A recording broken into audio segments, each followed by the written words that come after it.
Wednesday Addams, the original goth girl, has risen from the grave, where she sleeps, obviously, to grace our screens with a new Netflix show, Wednesday. Wednesday sets itself apart from previous Addams Family stories by focusing on only one character. Can you guess who it is? The Addams clan make sporadic appearances throughout the series, but remain in the periphery as we follow a recently expelled Wednesday Addams attending boarding school. Nevermore, the alma mater of Gomez and Morticia, is a school for fantastical teens who are nicknamed outcasts in the show. Wednesday has psychic powers which are very That's So Raven-esque. The outcasts include werewolves, vampires, gorgons, sirens, and psychics, and are separated from the normies of the nearby colonial town, Jericho. Wednesday's roommate and partner in crime is Enid, a werewolf and pastel princess. At Nevermore, Wednesday has to navigate crushes, dances, friendships, and something called emotions. She struggles to fit into her new environment and frequently clashes with those around her. Her arrival occurs alongside a string of murders at the hands of a mysterious beast, and Wednesday naturally takes matters into her own hands to unveil the killer's identity. You know, like normal school stuff. Personally, murder mysteries didn't play a very prominent role in my school experience, but they seem to be a trademark of teen TV. And in fact, much of Wednesday's plot and character archetypes seem like they were ripped right out of a How to Write Teen TV for Dummies manual. To be clear, I'm not a teen TV snob, and I've watched more than my fair share of CW shows and Netflix teen dramas. I appreciate the melodrama, the campiness, the at times, so bad it's good writing. But with Wednesday, the show doesn't take advantage of the weird and wonderful aspects of the Addams family and ultimately falls flat, resembling every other teen show on television. So I want to break down what did and didn't work for me about framing Wednesday Addams in a teen TV show. So let's dive into Wednesday, the good, the bad, and the woeful. The first couple sections will be spoiler-free and looking at general style and themes, but I'll move into more specific narrative points and I'll give a spoiler warning beforehand. When I first heard Netflix was coming out with a TV show about Wednesday Addams, directed by none other than the king of the weirdos himself, Tim Burton, I was cautiously optimistic. Given Burton's gothic style and preoccupations with outcasts and the macabre, he seemed like a fitting choice for this project. But considering his more recent flops, which have been visually flat and narratively there was a chance that the show wouldn't have any of the charm of Edward Scissorhands or Beetlejuice, but all of the overused CGI of Dumbo. And unfortunately, that's exactly what happened. Tim Burton said he wanted to ground this iteration of the Addams family in more realism, and it was a bold choice to go against the cartoon and cartoonish predecessors, and I don't think it paid off. Wednesday feels like a frustrating waste of potential. With the comically macabre Addams family and the artistic influence of Tim Burton, you wouldn't expect it to look and feel like Riverdale or Chilling Adventures of Sabrina. Tim Burton only directed the first 4 of 8 episodes, but you don't notice much of a difference when he passes the baton to the other directors, Ganja Montero and James Marshall. I'm by no means a huge fan of Tim Burton, but I do think that if they'd used more of the practical effects and style elements of his earlier work, the show would have been really cool. There are some highlights of the set and character design. For example, I thought Thing was absolutely fantastic, and I thought that Weems's office and Wednesday's dorm were absolutely beautiful, but other sets like the school hall looked like a recycled set from Sabrina, and then the CGI'd environments leave much to be desired, and the painted backgrounds of the 1990s Addams films have more character and depth despite being lower production. Wednesday over-relies on CGI in other areas too, and of course there's nothing inherently wrong with digital effects, and I don't want to diminish the time and effort that goes into them. They can be used absolutely fantastically. And when they're used well, they are a fantastic storytelling and world-building tool. But that's the point. It's how they're used that determines their impact, and Burton's CGI has historically fallen flat. It's his practical lo-fi effects that really shine, and I would have loved to have seen more of that style. The visuals in general I found quite boring to look at because there was a desaturated color palette making everything murky. And the start was great, where Wednesday's monochrome is contrasted against the vivid world around her. And I feel like they could have continued that, especially when Wednesday is away from Nevermore. But they just put a blanket desaturation over entire episodes, so everything kind of just blends together. There are, of course, moments where the cinematography is gorgeous and exciting, but the quality of the visuals is inconsistent. I did think Wednesday shone in terms of costume design, and the costumes aptly reflected the characters' personalities. Colleen Atwood was in charge of costuming, and I thought that they updated Wednesday's wardrobe to the 21st century really nicely by marrying her classic aesthetic with current trends and silhouettes. The variety of her wardrobe was fun to see because we normally just see her in the same outfit, and I liked the small details of the Nevermore uniform, like the curved collars, which give the outfit a vintage feel. And of course, I'd probably wear anything that Enid had in her wardrobe, and I love how they painted her werewolf claws in pastel colors. There is the issue of Bianca's contacts, however, which felt like a hate crime. I get that she's a siren and they wanted her to have mesmerizing eyes, but I don't think the contacts they chose fit the actress. Like, literally, I feel like I could see parts of her brown iris poking out. Joy Sunday is so beautiful in real life, and I feel like if they really wanted her to have contacts, they could have just picked ones that complemented her skin tone better. And I don't get what Netflix's obsession with giving their black actors colored contacts is, because they did the same thing to Jackson in Sex Education. They also lightened Jenna Ortega's skin. I know people are going to argue that that's the Addams Family or that's Tim Burton's aesthetic, but Henry Selick showed with Wendell and Wild that you can have dark skin characters in this style, and not everyone has to be ghostly white. The show is described as a horror comedy, but most of the comedy consists of one-liners or quips. If you hear me screaming bloody murder, there's a good chance I'm just enjoying myself. But a lot of the comedy felt like something was missing. And to this day, the 1990s films are hilarious and charming. Their practical effects work well, even if they look a little goofy at times, and their one-liners match the overall tone of the film and never feel forced. Uncle Knick-Knack's winter wardrobe.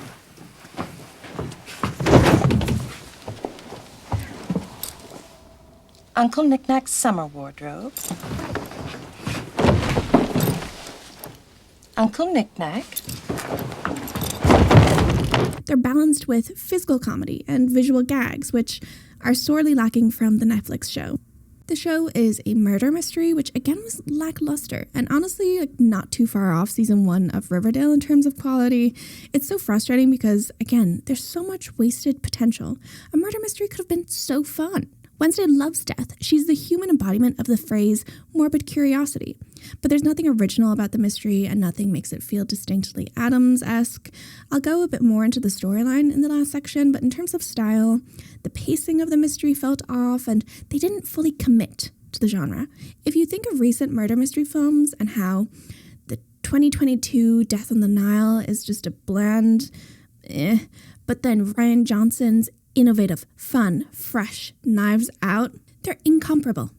It highlights how crucial it is to fully lean into a genre. And instead of turning away from the camp and cartoonish in favor of the creepy, Wednesday could have been all three.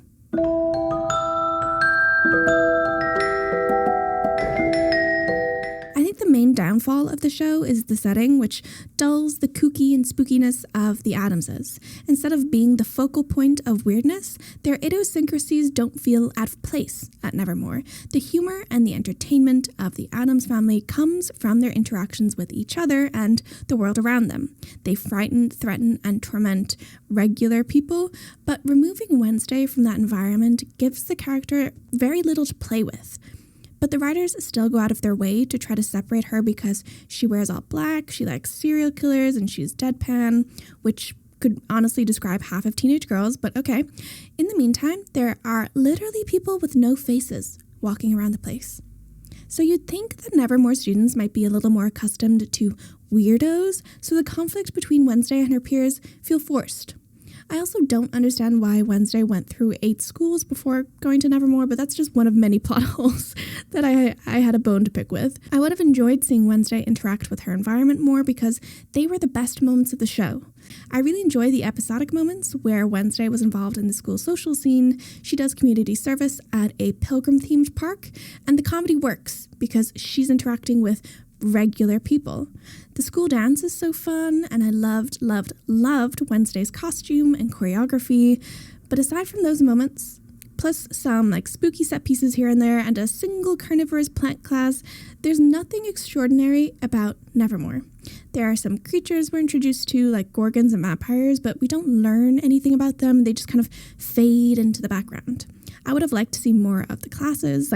I'm not sure whether Nevermore trains them to use their powers or if they just do normal subjects with rich people activities like archery and fencing. I also wish we could have seen more of Wednesday's dynamic with her family, but also her family dynamic doesn't seem to fit with what we know about the Addams family, because the Addams family subvert our expectations.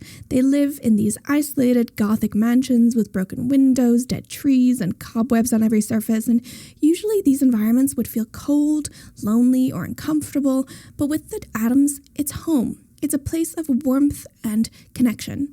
And despite their monochromatic palettes, they are extremely colorful characters with great emotional depth and love for one another.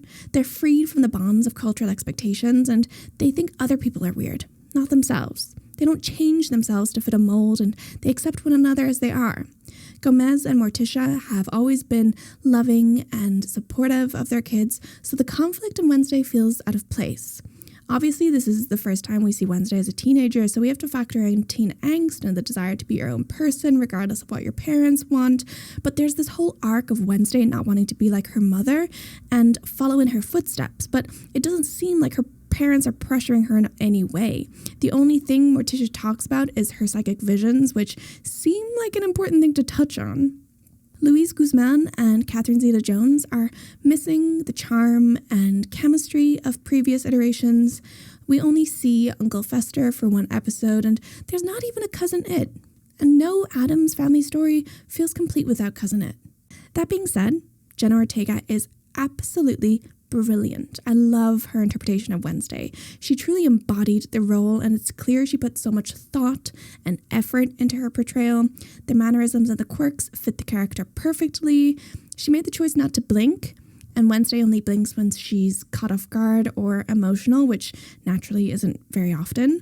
Ortega really elevates the text, and it's a shame that she isn't given much to work with, which ultimately comes down to bad and lazy writing. I think if Jenna Ortega weren't involved, Wednesday would probably just feel like a CW show, and other critics have also stated this and noted its over-reliance on teen tropes. Wednesday has all the tropes of teen TV, but the writers don't do anything new with them, and the show is even complete with a Pretty Little Liars-esque cliffhanger, and it feels like someone plugged in all the tropes and hallmarks of teen TV, pressed randomize, and stuck Wednesday Addams on tap.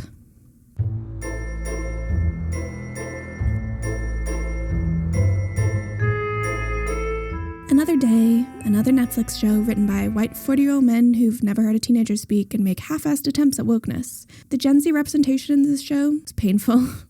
The show engages in all the standard Gen Z stereotypes.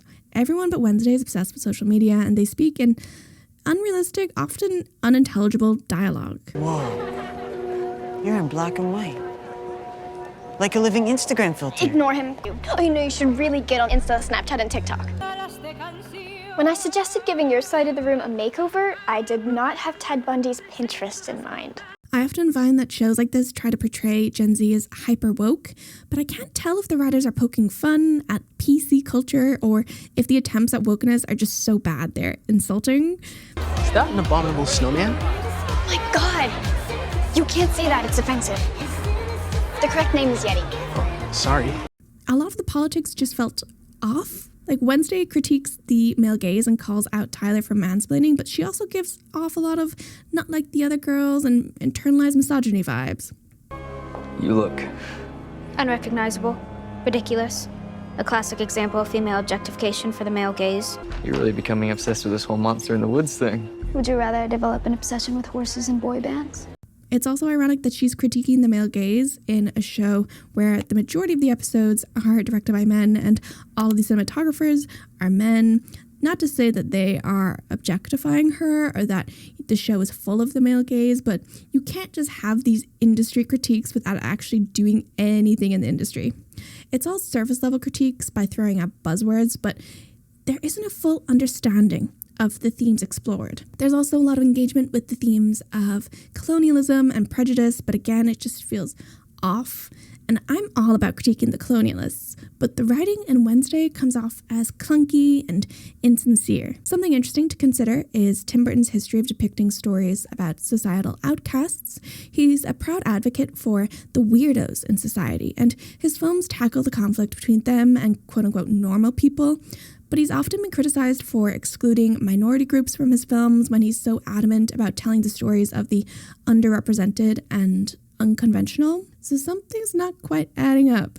We can't forget the article where he criticized quote-unquote forced diversity, and then the first time he cast a black person in one of his films was to play the villain. So not a great start for Wednesday.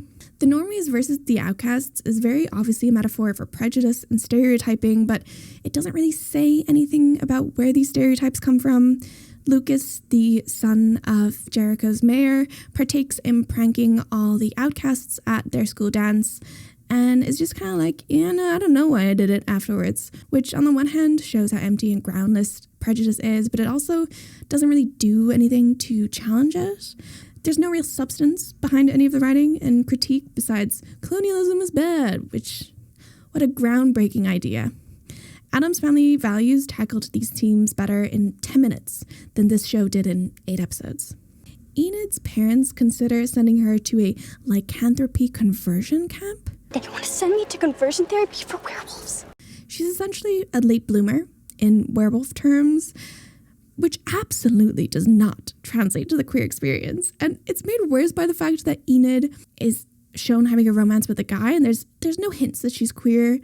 No matter how many fan edits of Wednesday and Enid people are making on Twitter, we don't actually get a hint that she's queer. I know that monstrosity has long been used as a metaphor for queerness or difference, but most of the time the reason it was used that way was because those things couldn't be explicitly depicted. So it doesn't make sense here. You can't use the iconography and the legacy of queerness and horror without engaging in any queerness. Again, it's like Tim Burton is like, we're representing the weirdos. We're representing the outcasts in society. Nevermore was founded in 1791 to educate people like us.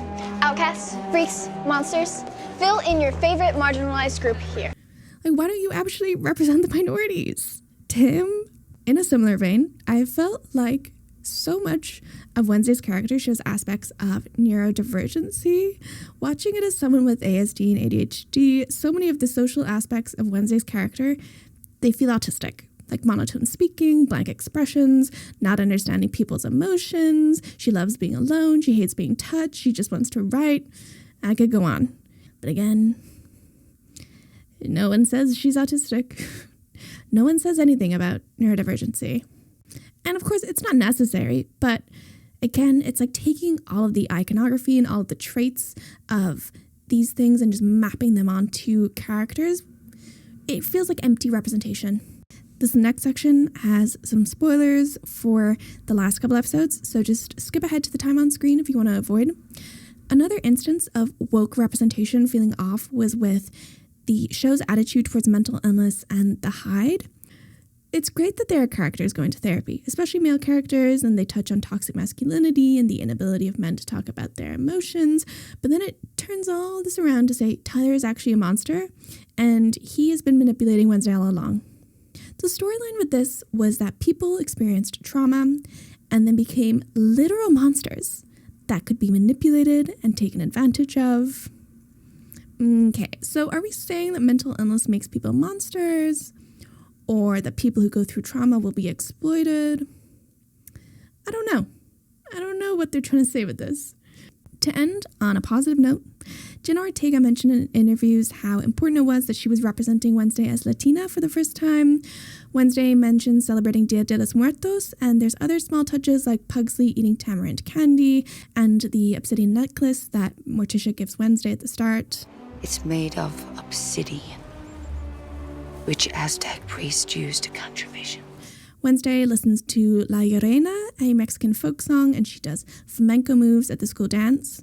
I did expect to see some Spanish being spoken when I heard about Wednesday being Latina, and it seemed like there were situations where it would have made more sense for Wednesday to speak Spanish than English. For example, with Goody, who was a first-generation immigrant and her ancestor, or with her dad, who comes from Mexico. But maybe they'll incorporate that in the future. I'm not Latina. I don't know how Latina households work, so maybe they would just speak English.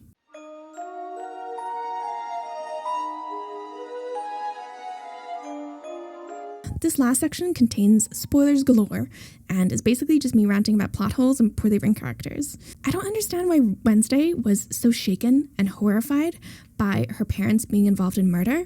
The Addams family is so preoccupied with death, and Wednesday loves funerals. Not to mention, she literally dropped a school of piranhas into a swimming pool because the jocks bullied her brother, and she was charged with attempted murder and then made a joke about not getting the job done. That boy's family was going to file attempted murder charges.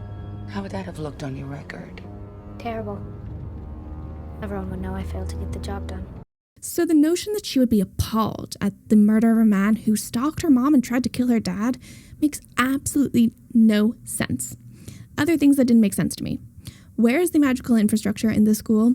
Why is there no safeguard for teachers against the siren song? And how could Bianca manipulate a teacher so easily?